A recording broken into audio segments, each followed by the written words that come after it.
Hello everyone, and welcome back to the 3T Path channel, and welcome back to our Uddhava-gita course.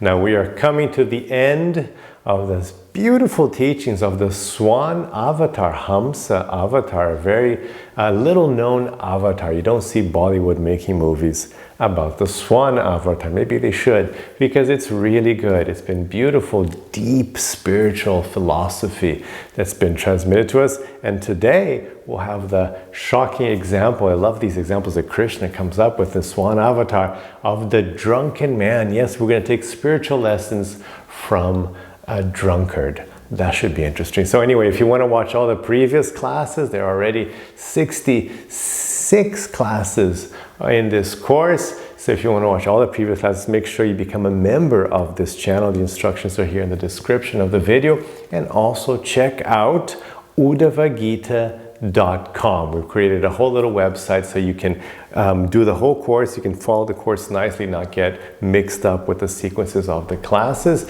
and also find out how to join and access the whole course there. Okay, so we are now in the 11th canto, 13th chapter, verse 36. And Hamsa Avatar is, of course, teaching the four Kumaras and Lord Brahma, a very exclusive, special avatar only for 5 people. Okay, so here is what he says. Just as a drunken man does not notice if he is wearing his coat or shirt, similarly, one who is perfect in self-realization and who has thus achieved his eternal identity does not notice whether the temporary body is sitting or standing. Indeed, if by God's will the body is finished, or if by God's will he obtains a new body, a self-realized soul does not notice.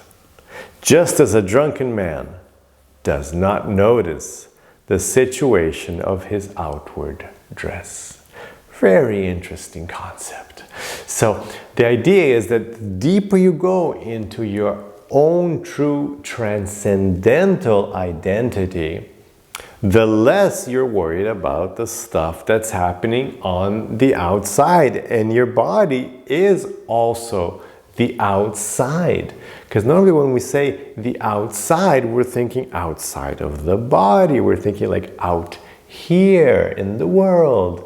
But no, for the soul, the body is already outside. Because the soul is what's moving this machine of meat called the body. So the body is already outside. Just as the car isn't you. When you get into the car, it's not you. You're you, and the car is, it's you. So it's not you. Even though you're driving the car, you're inside the car, but it's not you. That's very clear. The same thing happens with the enlightened soul. It's very clear that this isn't me. This is just, this is a machine.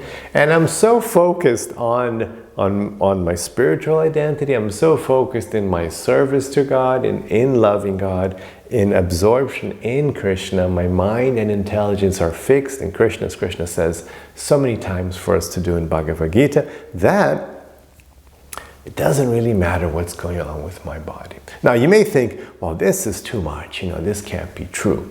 But I have personally witnessed great devotees. I had the honor of being next to great devotees dying of cancer. I mean, they're literally that's it. Last moments, last hours on earth kind of thing. And just in bliss, in contact with Krishna. So, of course his feelings there, but you don't worry about it. It doesn't matter because you've got something else going on. You see the difference? It's not like you don't even notice. I mean, but it's just that you've got something else more important going on.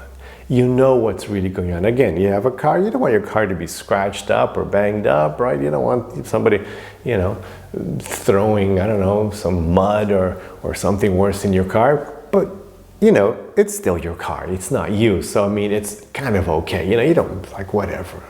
Don't get a new one. It's fine. Let's say you have lots, you can always get a new car. So you don't care so much because it's just whatever, It's not me. I just work here. It's not my thing. So this isn't your thing. This isn't you. So the more you go deeper, the more you cultivate this true spiritual identity, the more you have this power to step back and really just be the observer and really just, okay, this is just a theater. This is just, it's an illusion. It's a dream. The more you can step back and see, this is like the dream. I just had, we were talking about dreams, right? He used the example of dreams for a long time. The Avatar in our previous classes, we spent a long time talking about dreams. Now he's talking about drunkards. It's very funny, isn't it? Sleeping and being drunk being used, as props for teaching as spiritual philosophy. So, so we talked about sleeping a lot. So when you sleep, it's like, who cares what happens to you when you're sleeping, right? I mean, it's just a dream. Like, I was a bit in bed. I didn't like the dream. But it was just a dream. It doesn't really matter, right? It doesn't really matter what's happening there because you wake up and it's like, okay, whatever. I'll get another dream body tonight, I don't really, who cares? Same thing here. So the drunkard also, you can't feel what's going on. Like, I have no idea. Same thing. Like, you have enough knowledge that this isn't you, that you can step back from it. You can take a step back because you're not so identified. You're no longer it's not your identity is not here. Your identity is beyond not only your body, beyond your mind, beyond all of material existence, beyond all the galaxies and the whole universe, and beyond all the universes, because Vedic cosmology speaks of, billions of simultaneous universes happening. So you're beyond all these things because you're transcendent. You transcend all these things. So very interesting example. Purport. A Krishna conscious person who has achieved his spiritual identity does not accept sense gratification in the material world as the goal of his life. Now, this is, a point that I always like to emphasize because this is very confusing. I know I was very confused with this for the first many, many years of my spiritual life, so I don't want you to be confused by that as well. So let's look at this sentence. A Krishna conscious person does not, who has achieved his spiritual identity, does not accept sense gratification in the material world as the goal in life. Now, let's translate that to yoga terms. In yoga terms, translated, sense gratification is kama, K-A-M-A, kama. So kama is when sense gratification, you want some pleasure out of the world, whatever, with all your 5 working senses and your 5 knowledge acquiring senses, you want to get some sort of pleasure. So that's kama. So having kama as your goal in life is one path, the path of materialism. Okay. Now yoga is calling you away from this path, but it's not calling you to not have pleasures, because it's impossible not to have it's impossible not to have sensorial experiences, right? You're here, you will taste things, you will smell things, you will see things, you will touch things, and so on. So you will have sensory experiences. Okay, so it's not that you don't have them, because we think, if I'm not gonna, it's like, and then you get confused because there's nowhere to go, there's nowhere to back into, there's no way to get out of having experiences, and some of these will be pleasant, right? I mean, it's just like, no matter how horrible life is, it could be like in a North Korean, concentration camp, but you can still look up and it might be like a nice blue sky, so that was a little nice, I don't know. You might take in a breath and, it's fairly fresh oxygen air, so you might have like some pleasure, even in the worstest situation possible. So there will be pleasure. So it's about not making it the goal of life. So what yoga is saying is, don't make kama the goal of life. Instead, we're going to practice tapas. And with tapas, we're going to make dharma and bhakti the goal of life. So what's going to guide me is not kama, it's going to be bhakti. And how am I going to practice bhakti? By doing my dharma as an offering to Krishna. So that makes it really practical. You still have a functioning life. Actually, you have a high functioning life, because now everything works really well, because you're no longer distracted and fooled and doing stupid things because of karma, because karma is what makes people do stupid things, right? You know, you want to have a little more sex, so you cheat on your wife, and then it's like a disaster, and you know, divorce and alimony, and then all this suffering, and kids hate you. Like, it's a giant mess because you wanted karma. Or because you want karma, then you go after some money and you cheat and you lie and you steal, and then like, oh, then you get caught and you look like an idiot, and you get, you know, you might go to jail. And so all this trouble, so the troubles in life is because we're not doing our dharma. Usually all the trouble is because we're going after karma.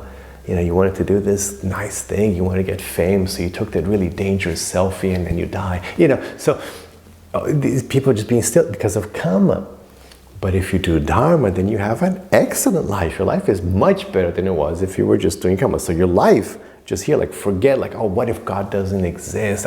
Well, okay, fine, it doesn't matter. Your life is going to be better. So there's a pathway, the yoga is saying, like, your life's going to be better.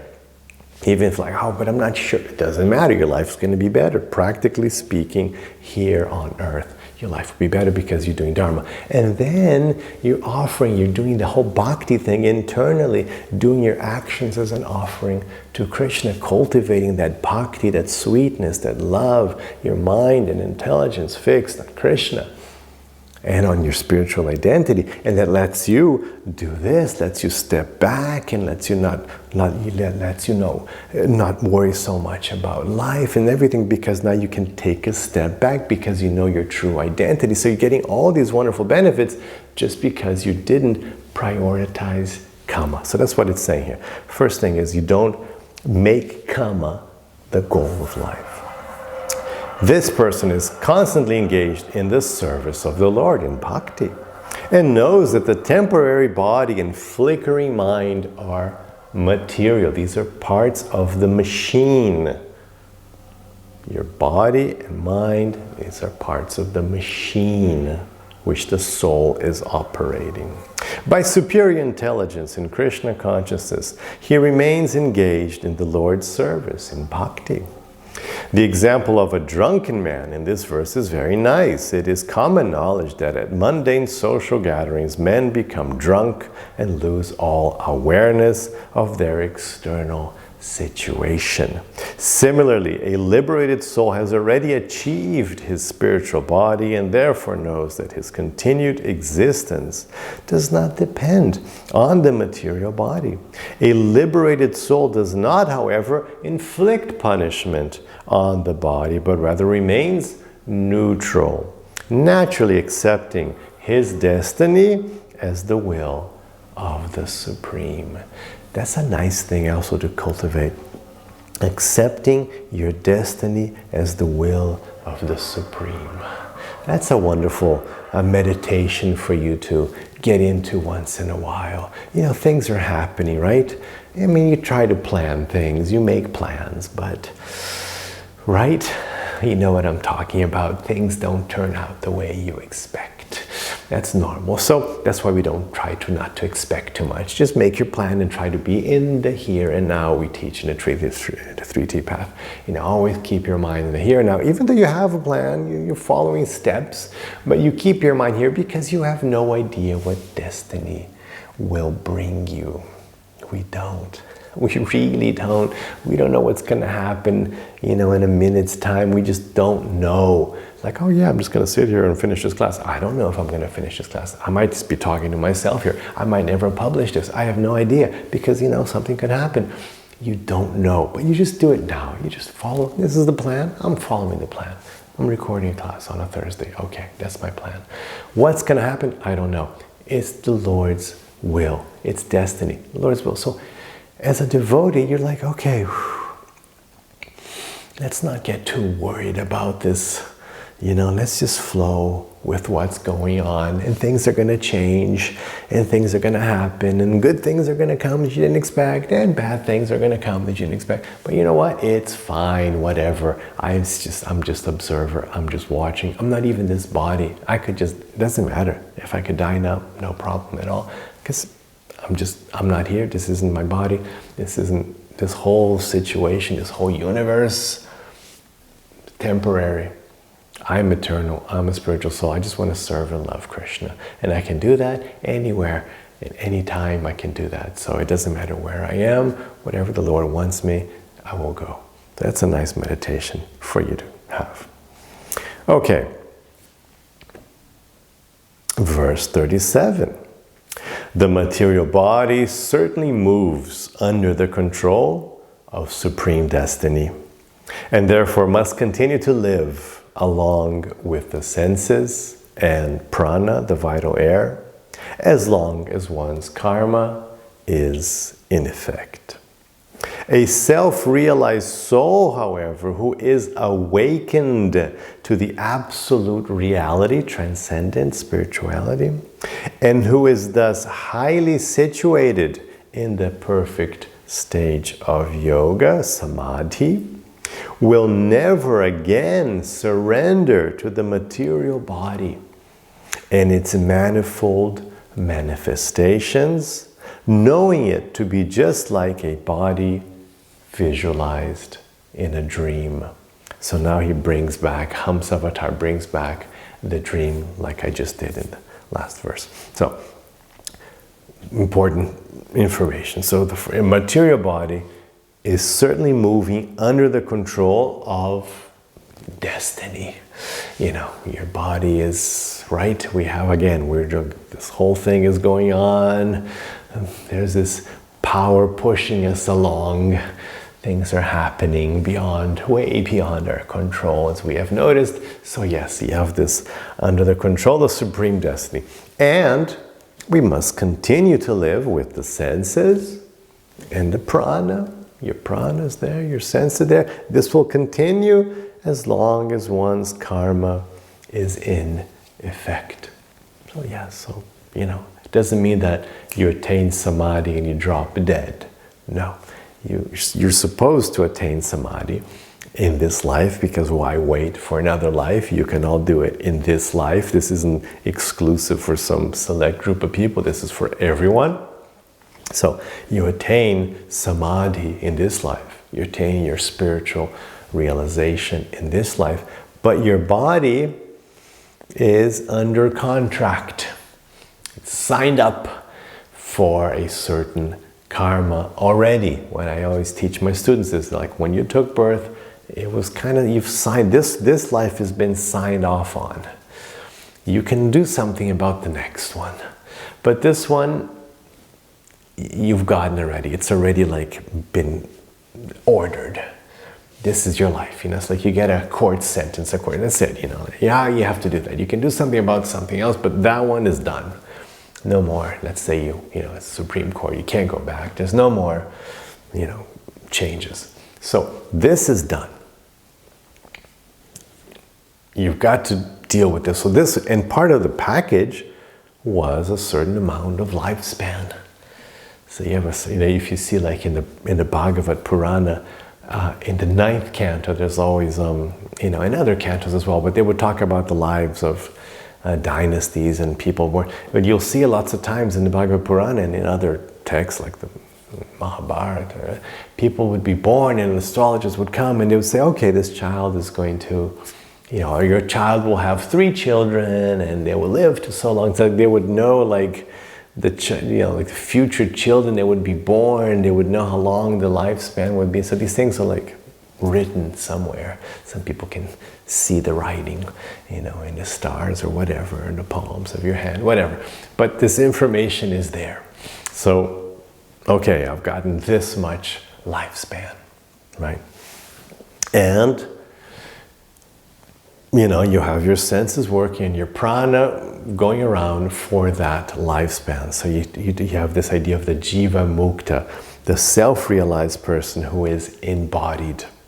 Jivan mukta, so he's attained mukta, he's attained moksha, he's free, but he is still embodied. So that has to happen with everyone, because you're not going to become enlightened like in the last second of your life. You might, but usually it takes a little, you won't time it so well probably. So become enlightened, and then you go through life with your senses and your prana working. A self-realized soul, however, who is awakened, right, who has achieved this samadhi, he will never again, what's going to change is that you'll never again surrender to the material body and its manifold manifestations, knowing it to be just like a body visualized in a dream. So what the difference is, again, is that kama versus dharma bhakti. So I'm not going to follow the path of kama, of just surrendering to the body. Means like, oh, what do you want, body? I'm serving you, body, you're my master. It's like godasa, the servant of the go, the senses. So the godasa is like, oh yes, that's what people are doing. That's what the materialist does. So you're not going to be that surrendered. You won't surrender yourself to kama, to satisfying your body and its manifestations, means like, like children, family, everything, in nation, football team. You won't be like, that won't be your goal, because your goal is going to be dharma. And of course, part of your dharma is to take care of your body, is to take care of your children, your nation, even your football club. So that can be part of your dharma, but you're not surrendered to that. You're surrendered to doing the right thing as an offering to Krishna. So actually, you're still in perfect transcendental realization. Okay, because the body is just like the body of a dream. It comes and goes and doesn't have permanent existence. Very good. Purport. Although Lord Krishna recommended in the previous verse that a self-realized soul not give attention to the body, it is clear from the Lord's statement here that one should not foolishly starve or injure the body, but should patiently wait until the chain of one's previous fruitive work, karma, has completely exhausted itself. So this is very just good old common sense. It's always good to bring in good old common sense, because people get a little kooky when it comes to spiritual life, spiritual things. You see some weird things happening all the time in history, different lineages, and all over the place. It always happens. So it's good to, let's bring in some good common sense here. Hey, the fact that you're not your body doesn't mean you should destroy your body. You shouldn't harm or injure your body. You shouldn't starve yourself to death. You have to take good care of it. It's your dharma. You do it as your dharma. In the 3T path, I call it your natural dharma. Take nice, good care of this wonderful machine that God has, mercifully given to you for your use. This is like wonderful. Can you imagine somebody gives you like a super sports car or something? Like, yes, you can have it for the weekend. Are you just going to trash it? Oh, it's not my car. Who cares? No, it's like somebody gave that to you. You're going to take extra care. It's like such a wonderful machine that's been given to me, by that person mercifully. So I'm going to be very careful with it and taking extra good care of it, right? Because it's like, wow, it's so cool that I get to use this machine. This is a very cool machine. This is much better than a sports car. This is much rarer than a sports car.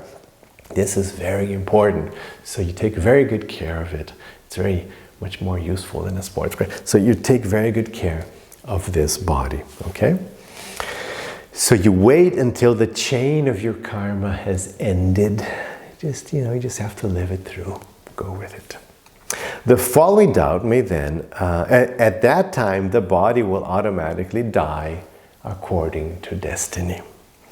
The following doubt may then arise: if a Krishna conscious person pays proper attention to the maintenance of the body, is there danger of again becoming attached to it? Lord Krishna here states that one who is highly elevated in Krishna consciousness, having understood Lord Krishna to be the actual vastu or reality, never again surrenders to the illusory identification with the material body, which is just like the body seen in a dream. And this reminds me it's how, in the past, in past traditions, like it was considered, some people would consider like highly elevated to sit down and just starve to death. So that's there, like, you'll see like in Indian spiritual history that some people were considered great saints having done that, just sit down and can you imagine, it's impressive. Okay, you got to give that, wow, that takes a lot of, determination and focus on not being in the body to sit down and literally just like starve to death in an asana, just sit down in an asana and don't get up again, just starve to death. But gladly, that is not our path. It's not what is taught in Bhagavad Purana. It's not the path of Krishna, devotion of bhakti. We don't have that. Good thing. And so, but people, I'm just giving an example, people do get confused with these points. Okay, verse 38.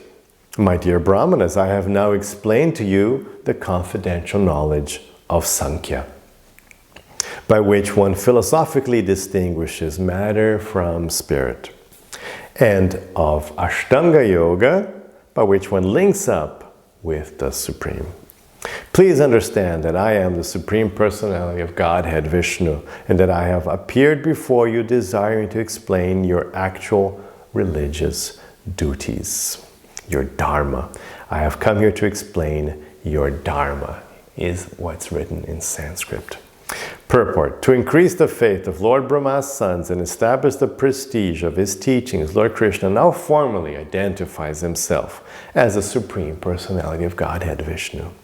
As stated in Vedic literature, Yagyovai Vishnu, after explaining the Sankhya and Ashtanga Yoga systems, the Lord clearly answers to the original question of the sages. Who are you, sir? Thus, Lord Brahma and his sons were enlightened by Lord Hamsa. So remember at the very beginning we had this wonderful thing happening when they said, who are you? So then Hamsa Avatar, took them for a ride with explanations and philosophy. But now at the end he says, oh, by the way, I'm God, I'm Vishnu, just so you know, just in case you still have any doubts about that. So interesting here that this, what we've been explaining in these past classes, has been described here by the Lord as Sankhya and Ashtanga Yoga. It's interesting, right? We didn't hear, like, where's the Ashtanga? Like, where are the 8, I didn't talk about Yama, Niyama, Asana, Pranayama, Pratyahara, but here it's still it's described as that. So we have here yoga. So he's described Sankhya, in the translation they put Ashtanga, but what it says here is yoga and Sankhya. So this was yoga and Sankhya described very succinctly. Okay, verse 39. O best of Brahmanas, please know that I am the supreme shelter of the yoga system, the analytic philosophy, virtuous action, truthful dharma, power, beauty, fame, and self-control. So he says, look, I am the shelter, I am the refuge of yoga, of Sankhya, of Satya, of virtuous action, of Ritasya, of truthful principles, of Tejas, of power, of beauty, Shriya, and Kirti, fame, and Dhammasya, self-control. So very nice. So God is the shelter. God is the the source of all these wonderful qualities which we want to absorb in this path. Purport: according to Srila Sridhar Swami, the synonymous word Satyasya and Ritasya refer to, respectively, the proper or virtuous execution of Dharma and a convincing presentation of Dharma.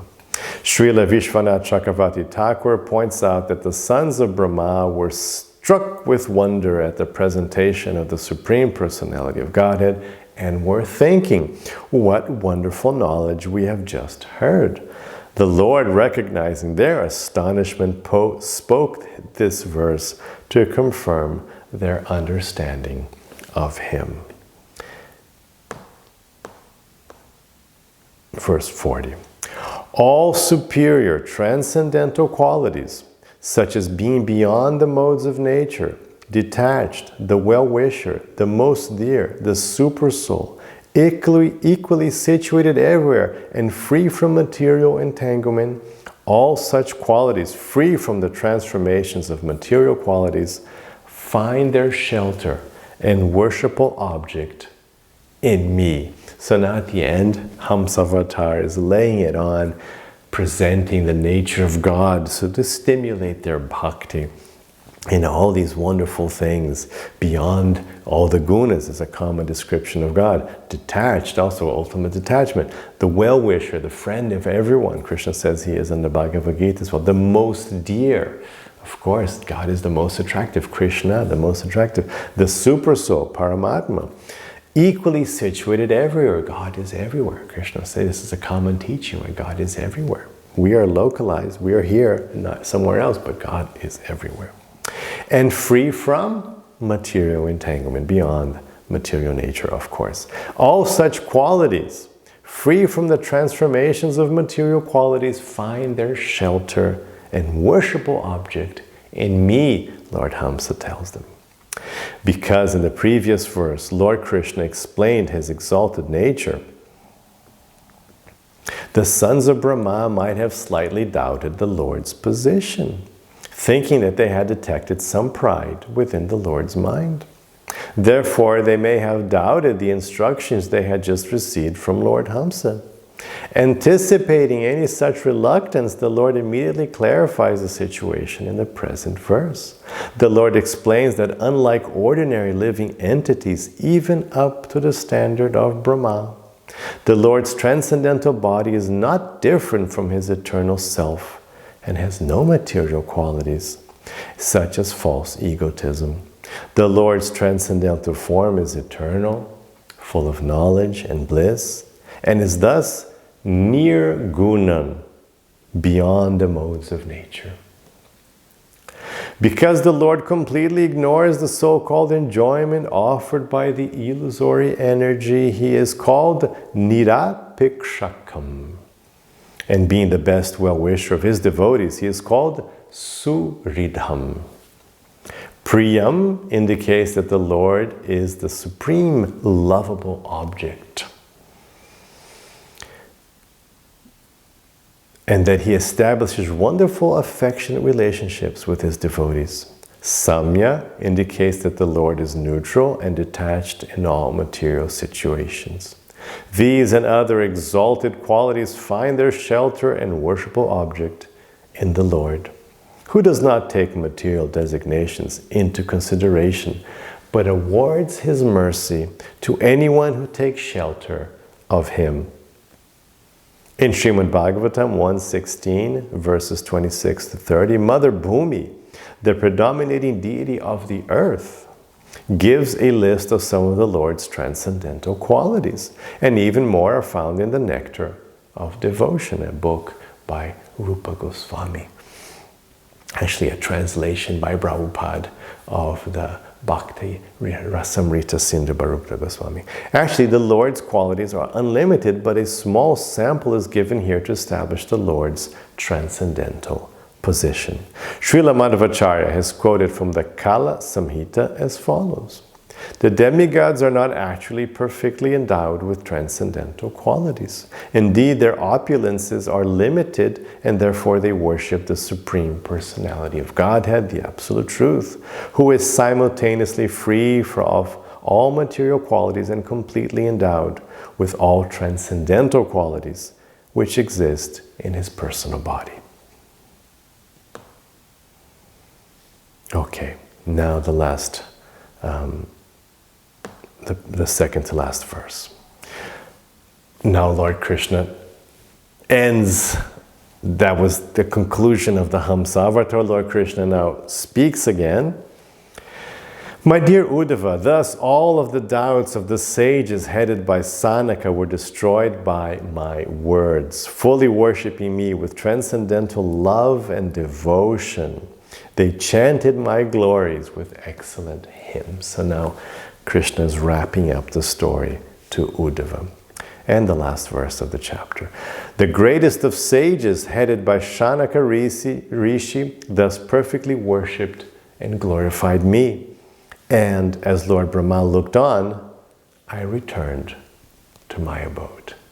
So that's it for today. Thank you so much for your time and your patience. We went a little extra long today to finish off the chapter. Have a rest of your day with lots of peace and lots of love. Hare Krishna.